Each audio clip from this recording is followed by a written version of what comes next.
நேரத்துல அவர் அளித்திருக்கக்கூடிய பதிலை எழுத்துப்பூர்வமாக காவல்துறையினர் பதிவு செய்து அதனை டைப் செய்து அதை பிரிண்ட் அவுட் எடுப்பார்கள். அதற்கு படித்து பார்த்து அதை உதயநிதி அவர்கள் ஒப்புதலிட்டு கையொப்பமிட வேண்டும். வழக்கமான ஒரு நடைமுறை. விசாரணைக்கு வரக்கூடியவர்கள் வாய்மொழியாக கொடுக்கக்கூடிய அந்த விசாரணைக்கான பதில்கள் எல்லாம் நீதிமன்றத்திற்கு எழுத்துப்பூர்வமாக தான் சமர்ப்பிக்கப்பட வேண்டும்.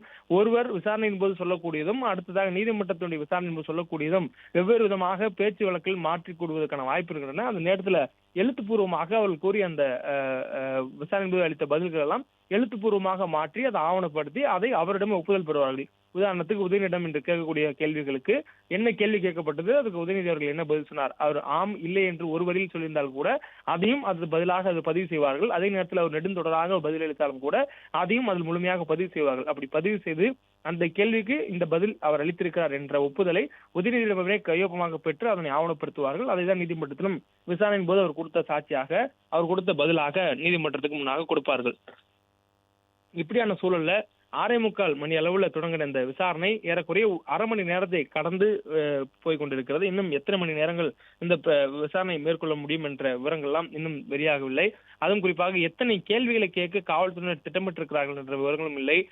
தோராயமாக குறைஞ்சது ஒரு 50 கேள்விகளாவது உதயநிதியிடம் இந்த விசாரணை தொடர்பாக கேட்பதற்கான வாய்ப்பு இருக்கிறது என்று சொல்லப்படுகிறது. ஏனெனில் இந்த போராட்டம் எதற்கான போராட்டம், எதற்கு நோக்கிய பேச்சாக இருந்தது, அந்த பேச்சில் அவர் யாரை குறிப்பிட்டார், நடிகையுடைய பெயரை தான் சொல்லவில்லை என்ற கூடிய சூழலும் தன் மீது அந்த குற்றச்சாட்டு வைக்கப்பட்டிருப்பதற்கு உதயநிதியுடைய பதில் என்ன, மேலும் காவல்துறையினுடைய அந்த எஃப்ஐஆர்ல புகார்தாரராக சொல்லியிருக்கக்கூடியவர் அவருடைய கம்ப்ளைண்ட் காப்பியில பல்வேறு குற்றச்சாட்டுகள் முன்வைத்திருக்கிறார், அதற்கெல்லாம் அவருடைய பதில் என்ன என்று அந்த கேள்விகளே சுமாராக 50 கேள்விகள் வரையிலும் இருக்கும். மேலும் அவருடைய தனிப்பட்ட கேள்விகளும் கூட அதில் கேட்கப்படுவதற்கான வாய்ப்பு இருப்பதாக சொல்லப்படுகிறது. அப்படியாக சூழல்ல தொடர்ந்து அந்த கேள்விகள் எல்லாம் கேட்கப்படும். தனிப்பட்ட கேள்விகள் எனும்போது அவருடைய தனிப்பட்ட விவரங்களை கேட்பார்கள். உதாரணத்துக்கு அவருடைய பெயர், அவருடைய வயது, அவருடைய முகவரி உள்ளிட்டவை எல்லாம் அவருடைய வாயிலிருந்தே அவருடைய வார்த்தைகளிலேயே அந்த கேள்விகளுக்கு பதிலாக பதிவு செய்யப்படும். இது வழக்கமாக பின்பற்றக்கூடிய நடைமுறை. அந்த நடைமுறைப்படியே இந்த விசாரணையும் நடத்தி முடிக்கப்படும் என்று சொல்லப்பட்டிருக்கிறது. நடத்தி முடித்ததற்கு பிறகாக உதயநிதி அவர்கள் விடுவிக்கப்படுவார் என்ற தகவலும் சொல்லப்பட்டிருக்கிறது. தற்போதைய சூழல்களிலும் காவல்துறையுடைய திட்டமாக வேறு எந்த ஒரு திட்டங்களும் வெளியாகவில்லை. காவல்துறை இதற்கு முன்பாக தங்களுடைய பயண திட்டத்தை மாற்றினார்கள், செல்லக்கூடிய காவல் நிலையத்தை மாற்றியிருக்கிறார்கள். இன்று உதயநிதியை விடுவிப்பதாக இருக்கக்கூடிய அந்த திட்டத்தில் ஏதேனும் மாற்று இருக்கிறதா என்பது இதுவரையிலும் வெளியாகவில்லை. விசாரணைக்காக அழைத்து வந்திருக்கிறார்கள், விசாரணை முடிந்தும் விட்டு விடுவார்கள். அதுவும் நீதிமன்றத்தில் கூறியது போல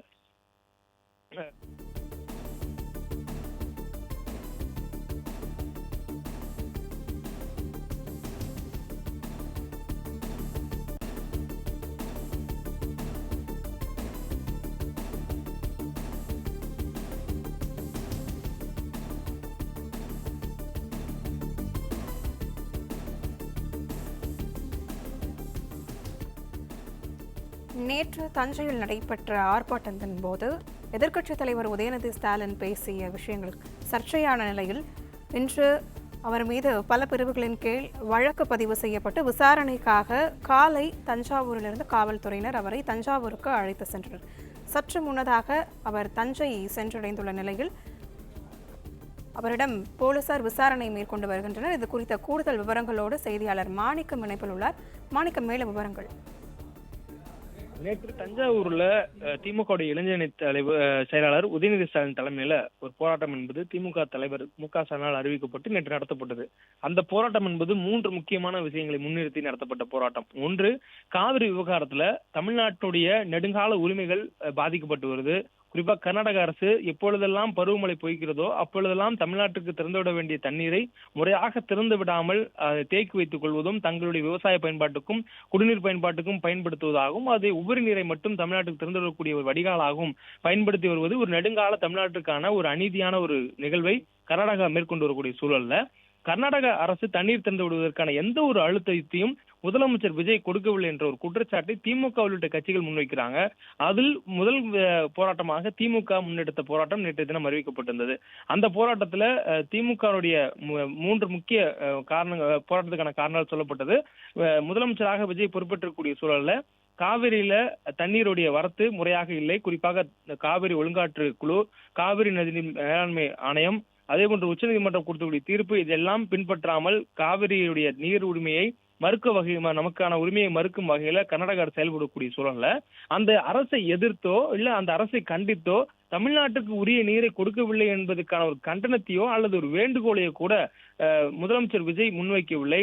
மாறாக அவர் தனியாக சென்று ஒரு தனி ஆவர்த்தனம் செய்து கர்நாடகாவுக்கு சென்று 3ஆம் தேதி என்று அவர் நேற்று தினம் சென்று அவர் பேச்சுவார்த்தை நடத்தலாம் என்றெல்லாம் திட்டமிட்டிருந்தார். ஒட்டுமொத்த தமிழ்நாடே அவர் செல்லக்கூடாது என்று கூடிய சூழலில் சட்ட ரீதியாக நடவடிக்கை எடுக்க வேண்டும் என்று சொன்ன சூழலில் அவர் இது கூட செல்லுகிறார் என்று சொல்வதும், அதுவும் காங்கிரசுடைய கூட்டணியில் இருக்கக்கூடிய நிலையில் காங்கிரசுடைய ஆதரவு இருந்தால் மட்டுமே அவருடைய ஆட்சி நிலைக்கும் என்கூடிய சூழலில் அவர் கர்நாடகாவில் இருக்கக்கூடிய காங்கிரஸ் அரசுக்கு எதிராக பேச மறுக்கிறார். அதே போன்று மத்திய அரசுக்கு எதிராகவும் அவர் பேச மறுக்கிறார். மத்திய அரசு பகிரங்கமாக நாடாளுமன்றத்துல ஒரு எழுத்துப்பூர்வமாக கொடுத்த கடிதத்துல, குறிப்பாக பாமக தலைவர் அன்புமணி ராமதாஸ் கேட்ட கேள்விக்கு மேகதாது குறித்தான விவரத்தை அவர்கள் எழுத்துப்பூர்வமாக வழங்கும் போது, காவேரி குறுக்கே அணை கட்டுவதற்கு அதனுடைய வடிகால் மாநிலமாக இருக்கக்கூடிய தமிழ்நாடு உள்ளிட்ட மாநிலங்களுடைய அனுமதி வேண்டும், ஒப்புதல் வேண்டும் என்று உச்சநீதிமன்ற தீர்ப்பில் எங்கும் இல்லை. அதற்கான ஒப்புதலை தமிழ்நாட்டிலும் கேட்டு பெற வேண்டிய அவசியம் இல்லை என மத்திய நீர்வளத்துறை அமைச்சர் கூறியிருந்தார். இந்த சூழல்ல அந்த விவகாரத்தை குறித்து கூட ஒரு கண்டனத்தையோ ஒரு மறுப்பையோ மத்திய அரசுக்கு எதிராக விஜய் தெரிவிக்கவில்லை என்று குற்றச்சாட்டை முன்வைத்து தமிழ்நாட்டிற்கான காவிரி நதிநீரில் இருக்கக்கூடிய உரிமைகளை ஒரு முதலமைச்சராக இருந்து காக்க வேண்டிய விஜய் தவறிவிட்டார் என்ற ஒரு குற்றச்சாட்டை முன்வைத்து அதற்கு கண்டனம் தெரிவித்து போராட்டம். இது ஒரு கருத்து. மற்றொரு கருத்து, தாவேகா தேர்தலுக்கு முன்பாக கொடுக்கப்பட்ட ஒரு வாக்குறுதி வேளாண் கடனை முழுமையாக தள்ளுபடி செய்வோம் என்று கொடுத்த வாக்குறுதி.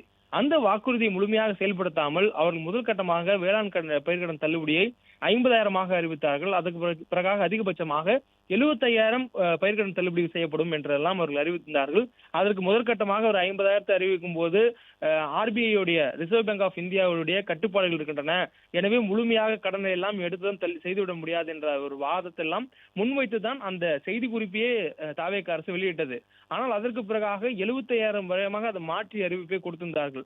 அப்படியான சூழலும் கூட முழுமையாக தள்ளுபடி செய்ய வேண்டும் என்று கோரிக்கை வைத்த விவசாயிகள், விவசாய சங்கங்கள், எதிர்கட்சிகள், குறிப்பாக திமுக கட்சிகள் 50,000 அறிவிக்கப்படும் போது RBI விதி கட்டுப்படுத்துகிறது என்று சொன்ன தாவேகா அரசுக்கு 75,000 உயர்த்தும் போது RBI விதி கட்டுப்படுத்தவில்லையா? எதற்காக இந்த ஒரு கபட நாடகம்? வேளாண் கடனை முழுமையாக தள்ளுபடி செய்யுங்கள் என்ற ஒரு கோரிக்கை வைத்திருந்தார்கள். ஆனால் பிளே ஸ்டோர் மற்றும் ஆப் ஸ்டோரில் இருந்து பாலிமர் செயலியை QR கோடு மூலம் பதிவிறக்கம் செய்யுங்கள். செய்திகளை உடனுக்குடன் பெறுங்கள்.